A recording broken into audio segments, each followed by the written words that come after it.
जय हिंद दोस्तों, आपका अपने गुरुकुल में स्वागत है। आज हम लोग एक नया मॉडल पेपर लेकर आए हैं विज्ञान का, जो कि आपका 29 तारीख को बोर्ड एग्जाम होने वाला है। क्लास 10 का यानी कि हाई स्कूल का जो बोर्ड एग्जाम होने वाला है 29 तारीख को, 29 फरवरी को, उसका एक मॉडल पेपर है। तो देखिए इसमें जो हमको क्या करना, हल करेंगे। पहला क्या है कि खंड अ बहुविकल्पी प्रश्न था, वो भी कितने नंबर का, 20 नंबर का आएगा। और आपको किस पे हल करना पड़ेगा, आपको एग्जाम सेंटर पर जब पेपर मिलेगा तो वहाँ पे आपको OMR शीट मिलेगा, और उस पर क्या करना पड़ेगा, आपको इन सभी 20 क्वेश्चन को, बहुविकल्पी जो क्वेश्चन है उसको आप OMR शीट पर हल करेंगे, उसको टिक करेंगे उस पर। ठीक है, तो देखिए जो हमारा पहला आता है उपखंड अ, यानी कि हमारा जो फिजिक्स का सवाल है, यानी कि फिजिक्स के कितने 7 क्वेश्चन आएंगे। ठीक है, तो देखिए जो पहला हमारा है कि किसी शब्दकोश में पाए गए छोटे अक्षरों को पढ़ते समय आप निम्न में से कौन सा लेंस पसंद करेंगे। तो कौन सा पसंद करेंगे, तीसरा ऑप्शन हमारा सही है, यानी कि 5 सेंटीमीटर फोकस दूरी का एक उत्तल लेंस। दूसरा है कि एक पारदर्शी माध्यम से दूसरे पारदर्शी माध्यम में प्रवेश करने पर एक प्रकाश किरण के लिए अपवर्तन कोण का मान आपतन कोण की तुलना में अधिक होता है यदि प्रकाश की किरण क्या है, पहला सघन माध्यम से विरल माध्यम में जा रही हो। ये हमारा सही है। ठीक, तीसरा है क्या, दूरदृष्टि दोष के कारण प्रतिबिंब बनता है। कैसा बनता है, रेटिना के पीछे बनता है। चौथा है कि प्रतिरोध का मात्रा क्या होता है, ओम होता है। ठीक है, पांचवा है किसी चालक में 2 एम्पीयर की धारा प्रवाहित हो रही है, 2 सेकेंड में चालक से गुजरने वाले आवेशों की संख्या बताना। कितना आएगा, 4 कूलाम आएगा। छठवां जो हमारा क्या, स्थिर चुंबकीय क्षेत्र में ध्रुवों के बीच किसी वैद्युत धारावाही चालक पर लगने वाले बल की दिशा ज्ञात करने के लिए उपयुक्त नियम कौन सा है, फ्लेमिंग के बाएं हाथ का नियम का प्रयोग करते हैं। जो सातवां हमारा लास्ट है फिजिक्स का, वैद्युत धारा का मापन किया जाता है किसमें, वैद्युत धारा अमीटर में नापते हैं। और क्या है कि वैद्युत वोल्टेज जो होता है वो किसमें, वोल्ट मीटर में नापते हैं। खंड ख खंड ख हमारा, ठीक है, कौन सा हमारा, केमिस्ट्री का है। देखिए क्या है, 2FeCl3 + 2H2O + Y gives 2FeCl2 + H2SO4 + 2HCl रासायनिक अभिक्रिया में Y का मान बताना। ये Y का मान क्या आएगा, H2S आएगा। ठीक, नौवां जो हमारा निम्नलिखित में दुर्बल अम्ल, दुर्बल अम्ल कौन सा है, HCN हमारा दुर्बल अम्ल है। दसवां देखिए जो हमारा है कि कोई धातु ऑक्सीजन के साथ अभिक्रिया करके उच्च गलनांक वाला यौगिक निर्मित करता है। यह यौगिक जल में विलय है, यह तत्व क्या हो सकता है, क्या होगा, कैल्शियम होगा। 11वां देखिए क्या, निम्नलिखित में से किस यौगिक में कीटोनी समूह उपस्थित है, कीटोनी समूह उपस्थित है, कौन सा, CH3 C double bond O है और CH3। ठीक है, ये हमारा ऑप्शन नंबर डी जो है सही है। 12वां जल को जीवाणु रहित बनाने के लिए उपयोगी पदार्थ है, कौन सा है, विरंजक चूर्ण हमारा क्या उपयोगी पदार्थ है। 13वां एसिटिक अम्ल CH3COOH का IUPAC नाम बताना, क्या होगा, एथेनोइक एसिड, यानी कि एथेनोइक अम्ल होगा। ऑप्शन नंबर बी सही है। जो देखिए खंड ग आएगा, किस में आएगा, हमारा बायोलॉजी में आएगा, यानी कि जीव विज्ञान में आएगा। इसमें भी हमारा क्या होता है, देखिए 14वां जो हमारा क्वेश्चन है कि पादपों में प्रकाश संश्लेषण द्वारा भोजन का निर्माण होता है कि पत्ती में। ठीक है, क्या है, ग्लाइकोलाइसिस की प्रक्रिया संपन्न होती है कोशिका द्रव्य में होती है। पिट्यूटरी हार्मोन को स्रावित करता है, कौन, पिट्यूटरी। ठीक, पिट्यूटरी ही स्रावित करता है। तो मेंडल के अनुसार मटर के शुद्ध लंबे पौधे का जीन प्रारूप होता है किसमें, TT में, कैपिटल T। निषेचन के बाद पुष्प का कौन सा भाग फल में बदल जाता है, अंडाशय। निम्नलिखित में से कौन आहार श्रृंखला का निर्माण करते हैं, घास, बकरी तथा मानव। घरों की कचरे में होता है क्या, जैव निम्नीकरणीय प्रदूषक।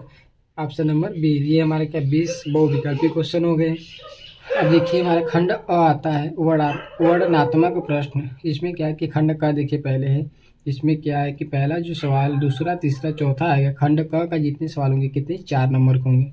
क्या है, 1 2 3 सवाल हमारे 4 नंबर के आएंगे, और जो चौथा आएगा वो कितने नंबर का आएगा, 6 नंबर का आएगा। और चौथे में 2 सवाल रहेंगे, इन दोनों में से किसी एक क्वेश्चन को ही हल करना है। तो पहला जो क्वेश्चन हमारा है कि घरों के बारे के परिपथ में मेन फ्यूज का क्या कार्य है, आवश्यक परिपथ आरेख देकर स्पष्ट कीजिए।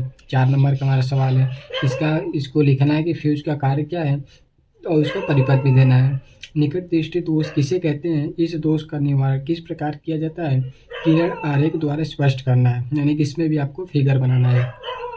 जिसमें भी फिगर बोलेगा तो आपको उसमें फिगर जरूर ही बनाना पड़ेगा। ठीक है, अपने घर के परिपथ में वैद्युत फ्यूज की उपयोगिता को समझाइए। वैद्युत फ्यूज का तार सामान्य तार से कैसे भिन्न होता है, एमसीबी को वैद्युत फ्यूज की अपेक्षा वरीयता क्यों दी जाती है। चौथा जो क्वेश्चन, एक उत्तल लेंस द्वारा किसी वस्तु के प्रतिबिंब बनने की किरण आरेख द्वारा दर्शाई है जब वस्तु अनंत पर हो, और दूसरा फोकस और लेंस के प्रकाशिक केंद्र के बीच हो। या तो अथवा इसमें दिया कि श्रेणी क्रम में प्रतिरोधों को किस प्रकार जोड़ा जाता है, प्रतिरोधों के इस संयोजन के लिए सूत्र प्राप्त करना। ये क्या 6 नंबर का सवाल है। ठीक है, ये था हमारा खंड अ के सवाल। अब इसमें देखिए खंड जो ख है, उपखंड ख, पांचवा जो सवाल इसमें कितने नंबर का आएगा, 4 नंबर का। निम्नलिखित यौगिकों की संरचना चित्रित कीजिए। एथिनोइक अम्ल, ब्रोमोपेंटेन, ब्यूटेनॉल कितने नंबर का, देखिए 1 1 1, 4 क्वेश्चन है तो एक एक नंबर का 4 हो जाएंगे। हेक्सेनल, ठीक, यानी कि हेक्सेनल, क्या ब्रोमोपेंटेन के संरचनात्मक समावयवी संभव है, ये भी हमको बताना है। ठीक है, जो छठवां देखिए, छठवें में कितने क्वेश्चन है, 1 2, कितने नंबर का है, 2 नंबर के हैं। ठीक है, तो ऐसी कौन सी धातुएं हैं जिन पर सरलता से जंग नहीं लगता है, कारण सहित लिखिए, कारण भी बताना है। ठीक, तो दूसरा जो क्वेश्चन है इसमें, सॉरी एक नहीं, पहला जो क्वेश्चन है सजाती श्रेणी क्या होती है, उदाहरण सहित समझाइए। ठीक, 2 नंबर का। और जो खंड इसमें ख है, ख का पहला है कि ऐसी कौन सी धातुएं हैं जिन पर सरलता से जंग नहीं लगता है, कारण सहित लिखिए। और इसमें दूसरा है कि सिल्वर के संशोधन में सिल्वर नाइट्रेट के विलयन से सिल्वर प्राप्त करने के लिए कॉपर धातु द्वारा विस्थापन किया जाता है। इस प्रक्रिया के लिए अभिक्रिया लिखिए। 2 नंबर के भी सवाल है। ठीक, तो देखिए 7वां का क है, निम्नलिखित रासायनिक समीकरण को संतुलित कीजिए। ये हमारा 6 नंबर का सवाल है। पहला क्या है कि HNO3 plus CaOH twice gives CaNO3 का ट्वाइस प्लस H2O। इसमें क्या करना, समीकरण को संतुलित करना। 1 2 3 4 सवाल इसमें है। और एक है कि ऑक्सीजन के योग या ह्रास के कारण आधार पर निम्न पदों की व्याख्या कीजिए। प्रत्येक के लिए 2 उदाहरण दीजिए।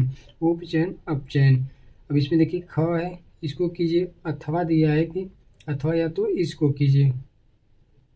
क्या है अथवा में कि हाइड्रोजनीकरण क्या है, इसका औद्योगिक अनुप्रयोग क्या है। ठीक, अब देखिए ख जो क्वेश्चन हमारा क्या है कि खाने के सोडे का रासायनिक नाम तथा अणु सूत्र लिखिए। इसके बनने की विधि का केवल रासायनिक समीकरण दीजिए।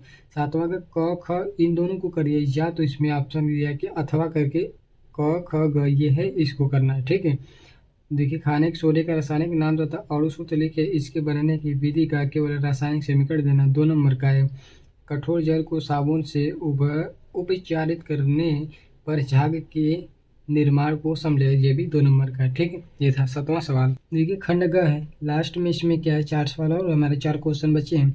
विभिन्न पोषी स्तरों पर 4 जीवों युक्त खाद्य श्रृंखला का एक उदाहरण दे। ठीक है, 4 नंबर का है। मेंडल के पृथक्करण नियम के उपयुक्त उदाहरण देते हुए समझाइए।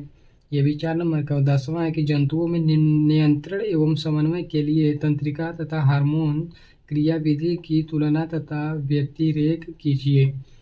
और 11वां जो अंतिम हमारा क्या है कि परागकण की परिभाषा लिखिए। पर परागण की विभिन्न विधियों का संक्षिप्त विवरण दीजिए। इसके महत्व को समझिए। 6 नंबर का है, देखिए इसको कीजिए। अथवा दिया कि वृक्काणु यानी नेफ्रॉन की संरचना तथा क्रियाविधि का वर्णन कीजिए। 6 नंबर का, इन दोनों में से किसी एक को करना है। तो ये था हमारा क्या विज्ञान का मॉडल पेपर 2024 यानी 29 फरवरी को जो पूछा जाएगा उससे रिलेटेड हमने क्वेश्चन आपको बताया। तो आई होप कि आप लोगों को ये वीडियो पसंद आया होगा। वीडियो अच्छा लगे तो कृपया लाइक करें, चैनल को सब्सक्राइब करें और अपने दोस्तों को भी शेयर करें। Thank you.